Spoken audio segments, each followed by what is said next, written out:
नमस्कार दोस्तों, मेरा नाम डॉक्टर शिल्पी गुप्ता है। Thanks for supporting me always.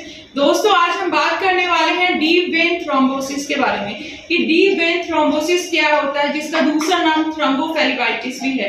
Thrombophlebitis या डीप वेन थ्रोम्बोसिस, जैसे कि आपको नाम से ही समझ आ रहा होगा, हमारे बॉडी में दो तरह के ब्लड वेसल्स होते हैं। एक वो जो हमारे हार्ट से डिफरेंट ऑर्गन में फ्रेश ब्लड को सप्लाई करता है, दूसरा वो जो हमारे इम्प्योर ब्लड को हार्ट तक पहुंचाता है, उसे हम वेन कहते हैं।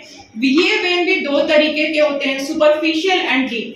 आज जो हम बात करने वाले हैं वो डीप वेन के बारे में है कि डीप वेन क्या होता है। स्पेशली हमारे लोअर लिम्ब में ऐसी डिजीज देखने के लिए मिलती है जिसको हम लोग डीप वेन थ्रोम्बोसिस कह रहे हैं। इसमें क्या है, मोस्टली जो थ्रोम्बस है, थ्रोम्बस मीन्स क्लॉट, ब्लड का क्लॉट हमारे वेन के अंदर एक्युमुलेट हो जाता है, जिसके कारण की बहुत तरीके की परेशानी पेशेंट सफर करते हैं। इसे हम डीप वेन थ्रोम्बोसिस कहते हैं। थ्रोम्बस मीन्स ऑब्स्ट्रक्शन, ऑब्स्ट्रक्शन ये ब्लड के कारण होता है। इसके n नंबर ऑफ कॉजेज हैं। The causes of DVT is most common cause is pregnancy, pregnancy के कारण होता है। पोस्चरल, वैसे पेशेंट जो काफी लंबे टाइम तक के लिए बैठते हैं, लंबे टाइम तक के लिए ट्रैवल करते हैं, या फिर जिनका प्रोफेशन ही बहुत लॉन्ग सिटिंग है, जैसे कि IT वाले हैं या फिर ड्राइविंग वाले हैं, जिनका काम है बहुत लंबे टाइम, या फिर आप लंबा ड्राइव कर रहे हो, आप फ्लाइट्स में हो, 10 to 20 आवर्स आप ट्रैवलिंग में हो, तो इन लोगों में हमें देखने के लिए मिलता है।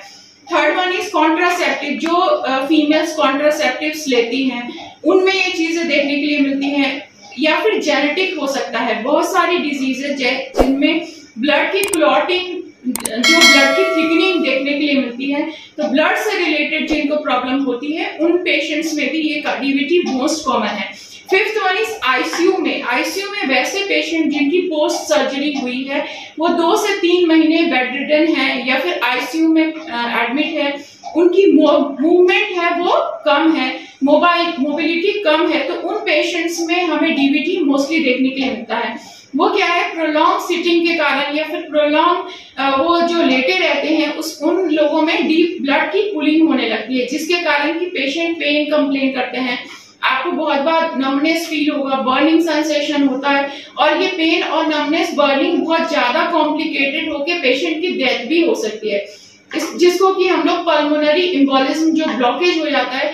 ये जो एम्बोलस है, ये थ्रोम्बस है, ये मोबाइल होते हैं। मोबाइल इन द सेंस कि कभी ये वो आपके लोअर लिम्ब से आपके पल्मोनरी सिस्टम को भी इन्वॉल्व कर सकते हैं। तो हमें इसके जो वार्निंग साइन है उस पे हमें ध्यान देना चाहिए, और टाइम रहते हमें हॉस्पिटल में जाके इसका ट्रीटमेंट स्टार्ट करना चाहिए, इसको अवॉइड नहीं करना चाहिए। फर्स्ट वन इज कि हमें क्या क्या चीजें करनी चाहिए, प्रिकॉशंस हमें कौन कौन सी लेनी है।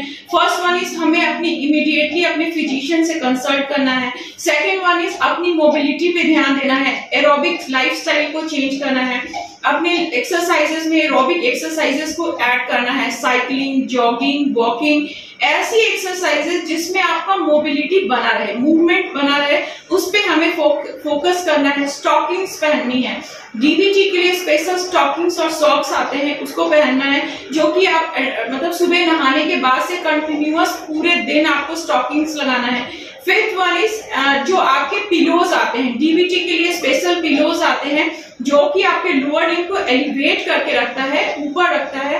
वैसे पिलोज आपको अपने सोते टाइम अपने पैर के नीचे लगा के रखने हैं, और मूवमेंट बनाए रखना है, लाइफस्टाइल को मोबाइल करना है, लाइफस्टाइल को इम्प्रूव करना है। तो आप समझ पाए होंगे कि कौन कौन सी प्रिवेंशन लेने हैं, कौन कौन सी क्लिनिकल फीचर है। जब मरीज हमारे पास आते हैं तो क्या क्या चीजें कंप्लेन करते हैं कि हमारे पेन, काफ मसल्स में पेन हो रहा है, एबनॉर्मल टाइटनेस है, बर्निंग है, छूने में हमें गर्मी सी महसूस हो रही है। ये जो मोस्टली है वो बायलैटरल भी हो सकता है, यूनिलैटरल भी, बट मोस्ट कॉमन कॉज जो है कि हमें यूनिलैटरल देखने के लिए मिलता है। यूनिलैटरल मीन्स हमारे एक पैर को ये ज्यादा से ज्यादा इन्वॉल्व करते हैं, तो हमें इसको अवॉइड नहीं करना चाहिए। अपने फिजिशियन से इमीडिएटली कंसल्ट करना चाहिए, और फिजियोथेरेपी में जाके अपनी एक्टिविटी को इम्प्रूव करना चाहिए, एरोबिक्स को इम्प्रूव करना चाहिए, अपने लाइफस्टाइल को चेंज करना चाहिए। तो आई होप आपको आज का डीवीटी सेक्शन समझ आया होगा। Thank you.